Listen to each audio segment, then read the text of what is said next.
Good evening. Welcome back to the second segment of this special edition of the Glazov Gang with Tommi Trudeau, Anne-Marie Murrell, and Dwight Schultz. Three titans of the Glazov Gang. Welcome back. Thank you. Thank you. It's lovely to be here. We need, it is? Yes. It is. We need to get to the serious issues of our time, but we still have to knock a few things out of the way because the audience of the Glazov Gang overwhelmingly loves the culture segment that starts at... Go ahead. They love the culture segment of the Glazov Gang. Anne-Marie, what's so funny? Nothing. Okay, Nothing. so we fit in something that Tommi wants to do for the culture segment, and then we're going to go to Anne-Marie and Dwight. You know what? I think I should just ask Anne-Marie to host the show from now on. Tommi Trudeau, we are going to start with the culture segment with you. You've got a great idea for us. The floor is yours. Well, And I won't interrupt. it has to do actually with the State of the Union address and the President's promise to use sweeping executive power to the thunderous applause of Democrats as well as some Republicans. Thunderous applause. Okay, so it seems apparent that some of my fellow Democrats need to go back to social studies class. So I have provided a social studies lesson. Yay! And if you would mind behaving yourself in class, Glazov, I would greatly appreciate it. Do not interrupt. Raise your hand if you have a question. All right? Now, we have an animation for you. Our government, this beautiful experiment, is made up of three branches.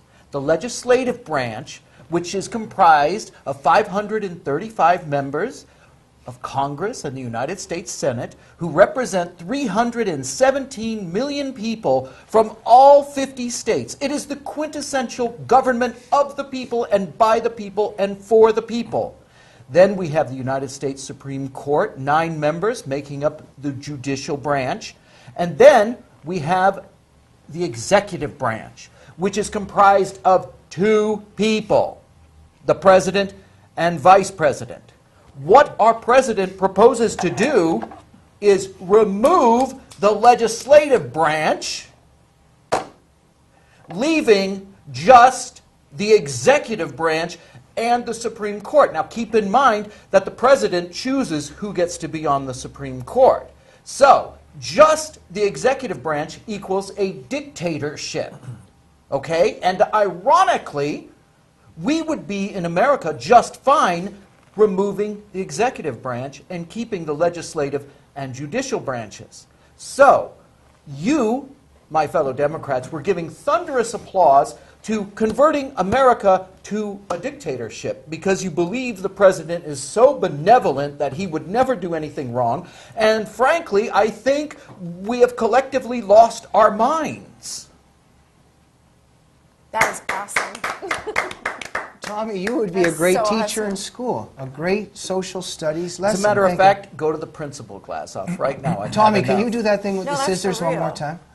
Did you see Yeah, that? I know, I'm like, very quickly, Anne-Marie, under 20 seconds. What do you think of Tommi's brilliant social studies I lesson? think every single American needs to go back to that class and remember and be reminded why America is exceptional.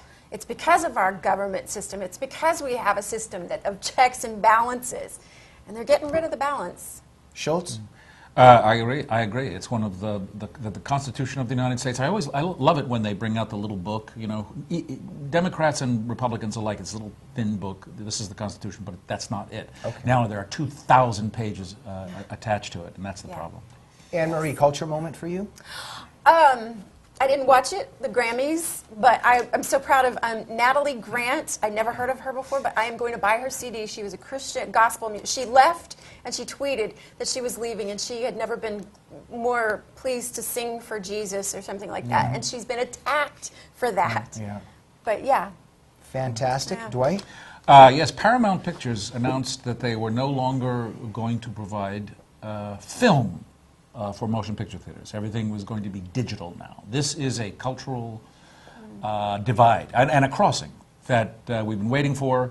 It's the future, and it's going to mean a lot of changes in the entertainment business. Excellent, thank you. And now, believe it or not, with all my joking around, a serious side of Jamie Glazov. I've been harassed or motivated. People liked my Russian poem a couple weeks ago, episodes ago, and people have asked me to do a poem. I'm going to do one in English now, something that my father taught me when I was little. God bless his soul, but he used to teach me a lot of poetry. So I'm going to recite a poem by Lord Byron, When We Two Parted. Have any of you ever heard of it? I love Lord Byron. Are you ready? Yeah. Yep. When we two parted, in silence and tears, have broken-hearted to sever for years, cold grew thy cheek, and cold, colder thy kiss, truly that hour foretold sorrow to this. The dew of the morning sunk chill on my brow, it felt like the morning of what I feel now. Thy vows are all broken, and light is thy fame, I hear thy name spoken, and share in its shame. They name thee before me, a knell to my ear, a shudder comes over me, how wert thou so dear?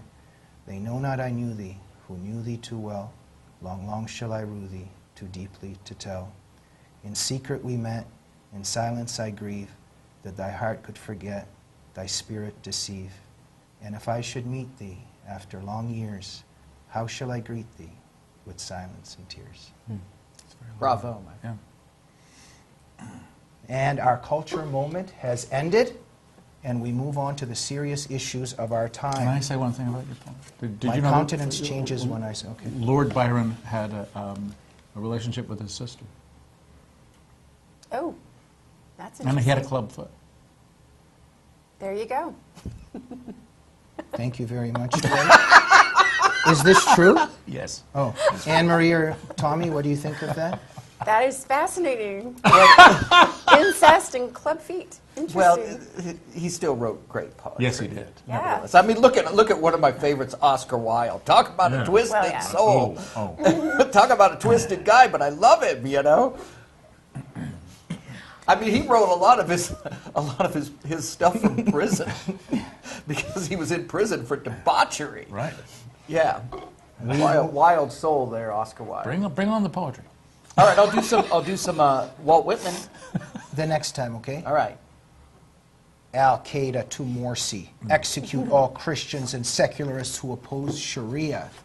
The trial of Morsi is coming up. This is going to be fascinating.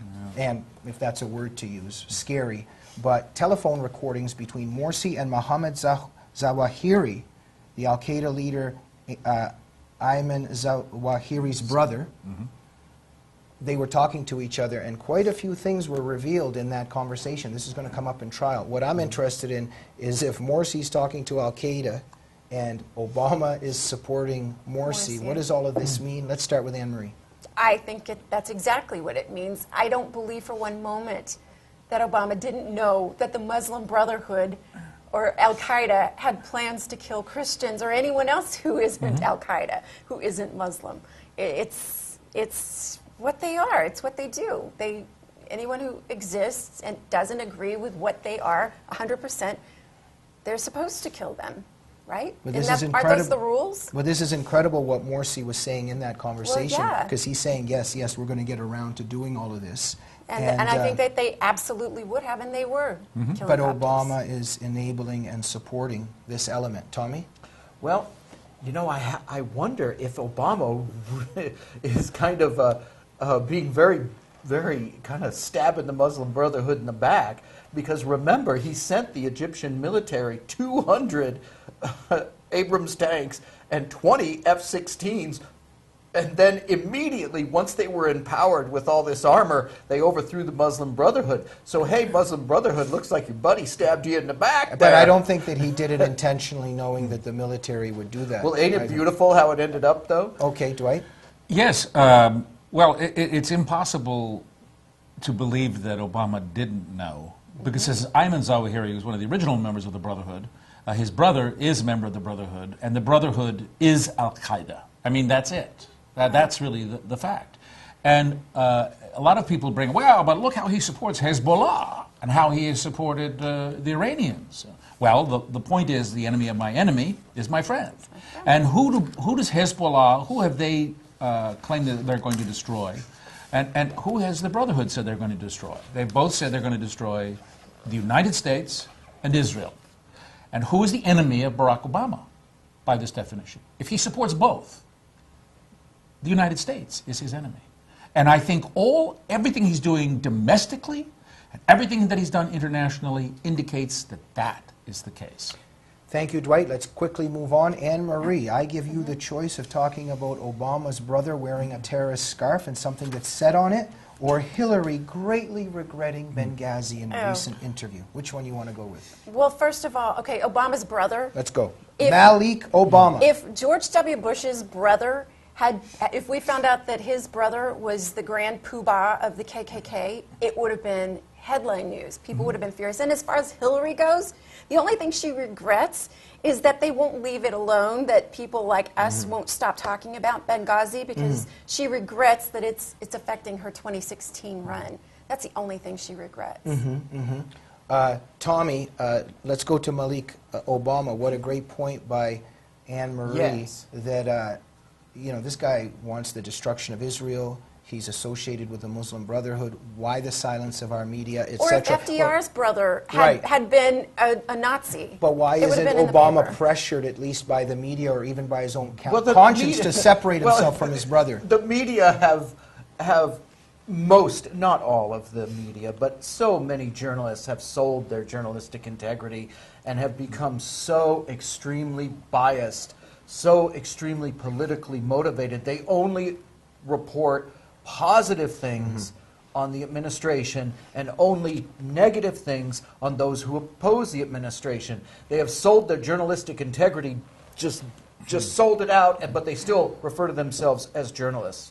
I'm not referring to all of the media, but a large majority of definitely the mainstream media. So it's no surprise, you know, Malik Obama doesn't end up in the news. Nothing negative towards the administration ever ends up in the news. Right. And those who oppose the administration, nothing positive ever ends up in the mainstream. They call it the non-Fox News now.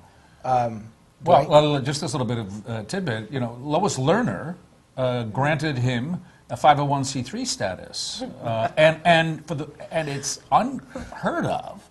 But she allowed him retroactively to claim donations back to 2008, when he really submitted his organization for 503c status in 2011.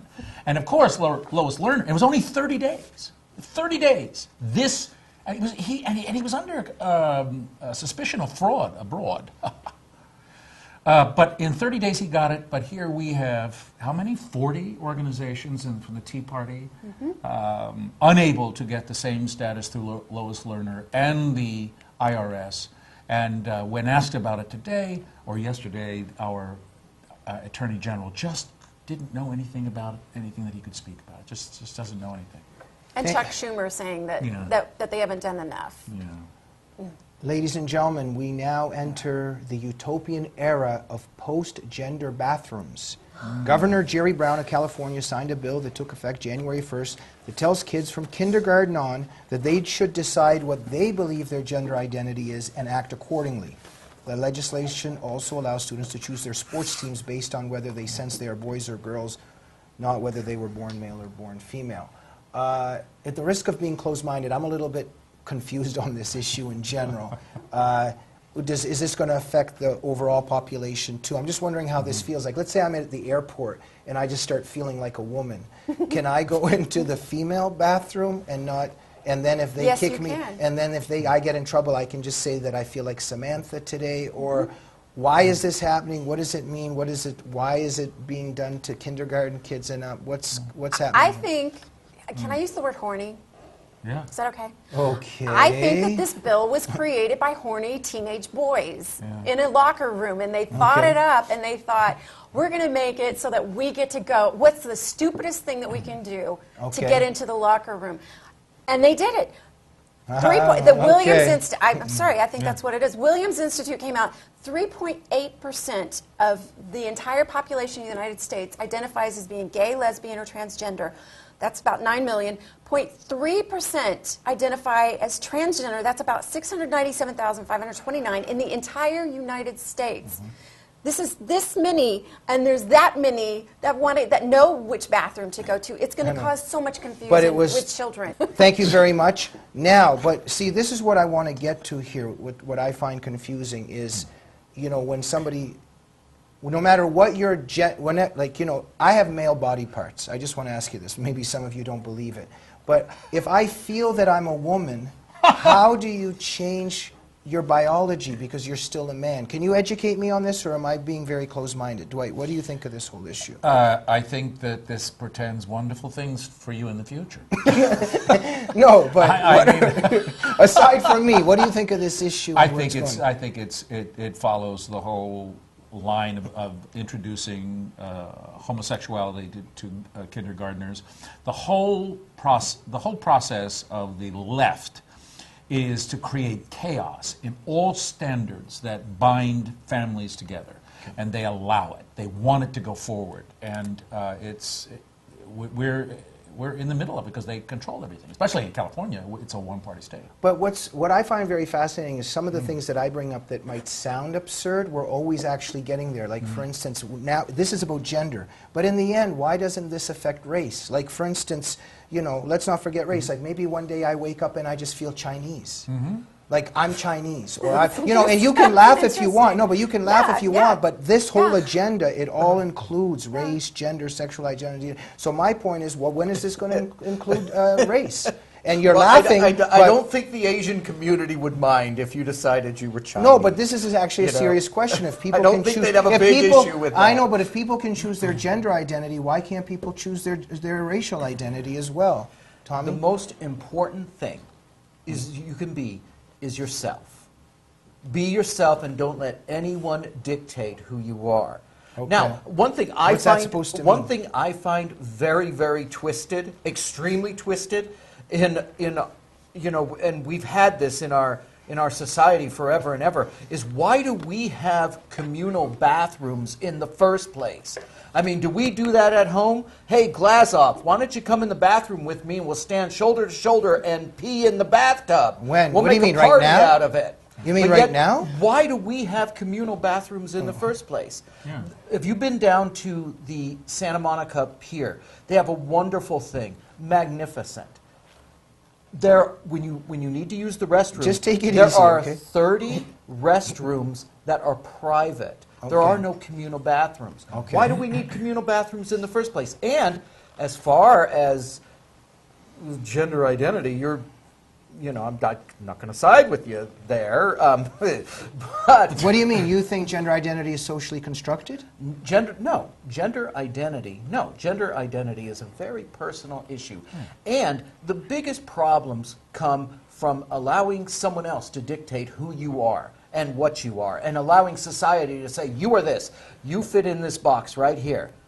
The most important thing I could ever tell a So young you're person supporting is you're bring supporting yourself. this that the kids can decide. I what think gender it's identity- irrelevant. I don't think we should have communal bathrooms in the first place. I think we're going to save this debate for another edition of the Glazov Gang. Tommi Trudeau, Anne Marie, Dwight, thank you for joining the Glazov Gang. We'll see you next week. Good night.